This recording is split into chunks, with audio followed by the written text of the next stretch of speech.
રાગવંદનાના ચિત્રકાર તરીકે જાણીતા બનેલા નવીન સોનીના ચિત્રોનું પ્રદર્શન હાલ ભાવનગરમાં ચાલી રહ્યું છે। મૂળ ભાવનગરના ગઢડાના વતની અને હાલ ભુજમાં રહેતા નવીન સોનીના 10 ચિત્રો આ પ્રદર્શનીમાં મૂકવામાં આવ્યા છે। 4 બાય 3 ફૂટની ઊંચાઈ ધરાવતા આ ચિત્રો કેનવાસમાંથી બનાવવામાં આવ્યા છે। એક વસ્તુ શિવોક્ત પરંપરામાંથી આવે છે, એટલે દરેક ચિત્રમાં આછું શિવલિંગ દરેક જગ્યાએ તમને દેખાશે, ત્રિપુંડ સાથેનું, બેલીપત્ર સાથેનું।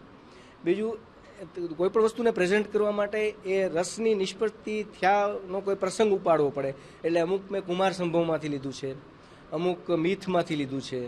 એવી રીતના બધા શાસ્ત્રોને ટાંકી અને એક સબ્જેક્ટ પ્રસંગ ઊભો કર્યો છે। ભાવનગરમાં યોજાયેલા આ પ્રદર્શનને નિહાળવા પ્રથમ દિવસે મોટી સંખ્યામાં શહેરીજનો ઉપસ્થિત રહ્યા હતા।